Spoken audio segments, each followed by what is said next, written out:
This video will detail the processes and content while facilitating the during the meeting part of the problem-solving process.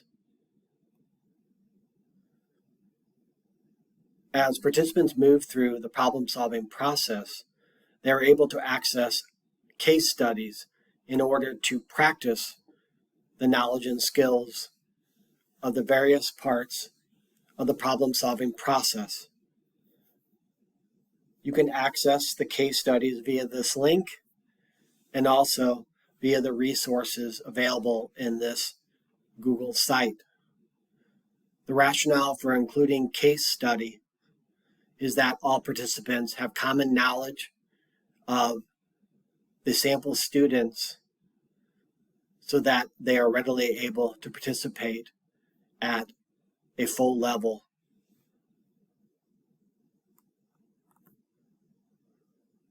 We want to begin by understanding what is the targeted skill of concern.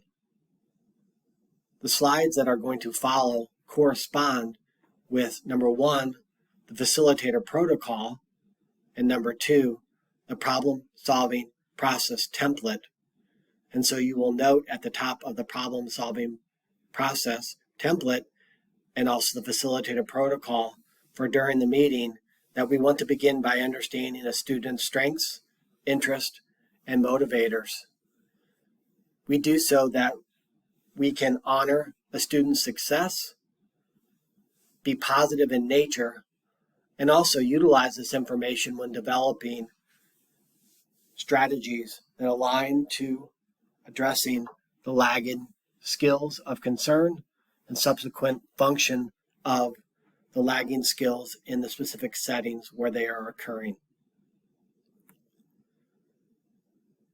We continue with step 1 in that 1 to 2 targeted skills of concern are noted, and you will see A and B that allow prompts to ensure that those participating in the problem-solving process meeting consider the settings, conditions, and times of day where the lagging skills will most likely occur, and also what happens after the challenging lagging behaviors occur and what seems to be reinforcing these behaviors, thus noting the adult reactions that are happening currently.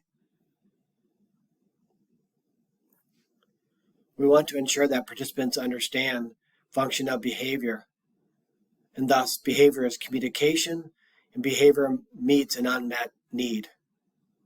We also understand that behavior does not give us the whole story, thus noted the visual of the iceberg. We want to closely examine the underlying issues that are related to the challenging behavior. You will notice that the get and avoid visual, including the typical functions that are aligned to behaviors, are noted as well.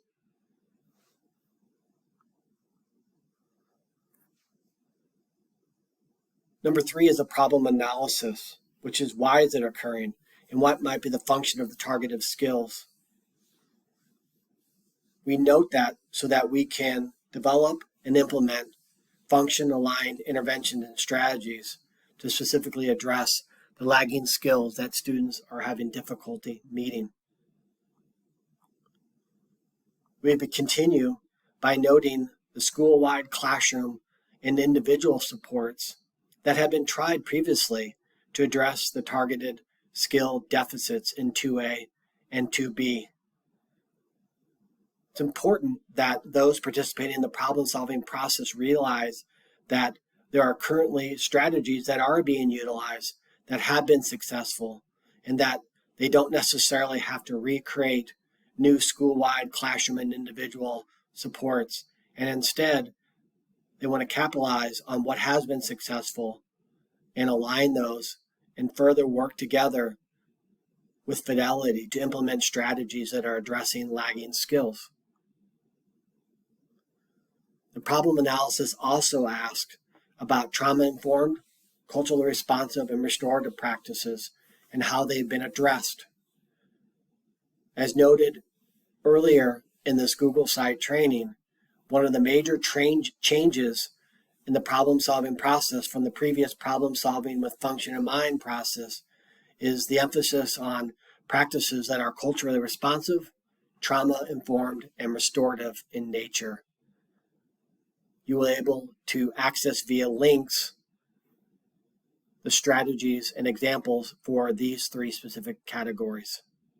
And trusted adults, of course, need to be noted as we want to ensure that we understand which adults the student currently feels most safe and comfortable with regards to expressing emotions and feelings and giving information that will help guide team decision making. The next step is to develop a short-term goal. Attainable in 2 to 4 weeks, we want to consider the replacement behavior. We can put this in SMART goal format. It's vital that team members develop goals that can be attainable and be very specific with regards to the setting and lagging skill that are being addressed. Goals that are too broad or vague create confusion amongst team members, and it also impacts fidelity of implementation and social validity. Plan development includes discussing the teaching and prevention strategies that can put in place to increase the chance that the student will use the replacement behavior and skill. We also consider reinforcement strategies that can be used when the student demonstrates the replacement behavior, and what will happen if the problem target behavior skill occurs in the future, and what we can do to reduce the likelihood of it happening. This is very important, this third bullet, and that we want team members to feel they are capable of sharing clearly to each other what do we want to avoid doing that in the past has escalated the student and not in turn created a situation where lagging skills can be met successfully. Intervention resources are provided to guide team decision making. You will note that links are available. In some cases, when facilitating the meeting, it may be necessary to preview interventions that fit into the categories noted in the earlier slide, and thus providing team members choice and also rationale so that they can consider strategies that are most impactful to addressing lagging skills.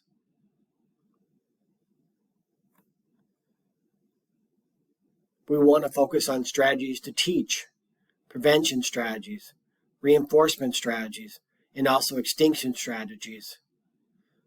It's key that we focus on replacement behavior skills, how to reduce and prevent the target behavior and skills that are not allowing the student to meet success, understanding fully what will reinforce the student so that the replacement behavior and skills can continue. And as noted previously, we want to understand fully what actions, words that adults are engaging in that instead of de-escalating and allow for deeper problem solving and success, in turn escalate the student. Team members do not always have to feel as if 5 to 7 to 9 strategies in each box should be included. In some cases, it can be highly impactful to focus on 1 to 2 specific strategy in each of these 4 categories that can be implemented with fidelity and also that are socially valid for both student, staff, and also family members. We also know that a reinforcement strategy can be used as a strategy to teach. And in many cases, a prevention strategy can be something that we're going to avoid and not do to reinforce the target behavior and skill. Thus, there might be overlap with regards to strategies that are chosen by team members. Progress monitoring is a vital part of the problem-solving process. It is vital that we assess students' performance and we quantify the rate of improvement or responsiveness to interventions and evaluate the effectiveness of interventions. Progress monitoring guidelines include focusing on progress towards the plan and goal, and ensuring that the tool is practical and efficient, that it fits with regards to the context and settings and developmental aspects that most highly impact the student, and that we use charts and graphs so that all team members, when they come back for the review meeting, can readily understand the data being collected, successes that are noted, and possible changes to plan that need to occur. Data collection that is thoughtful and includes specific and intentional acts that must be completed by the adults can be highly impactful to guiding next steps.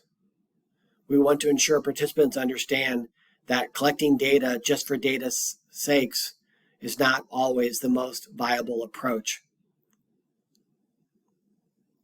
The plan implementation should include implementation integrity. Thus, it's important to discuss how the plan will be monitored. How will we measure and monitor student outcome data, and how will the data be recorded and graphed? Treatment integrity is important. Smart plan implementation, which is included in the problem-solving process template, allows us to indicate what data tool, the method for collection, and the persons responsible for collecting the data. Treatment integrity and fidelity is vital to monitor the extent in which interventions are implemented as planned, so that staff can be confident and see results of the intervention. And when results do not occur, it's important to consider and ask questions with regards to were the interventions implemented with integrity. You will be able to access the Fidelity of Implementation checklist. You will note that we have some intervention examples in each of the 4 categories. These are provided just so that you can provide participants in the training a visual of what it will look like and sound like to use this checklist. Social validity is also a very important part of the problem-solving process. Social significance, social acceptability, and social importance of effects should be considered. We want to ensure that when participants leave the problem-solving process meeting, that they're willing to implement at high levels and that their questions and concerns are answered prior to leaving the problem-solving process meeting. And plan implementation should include a follow-up meeting within 2 to 4 weeks and sooner if necessary, so that we can review as a team the plan and to-dos.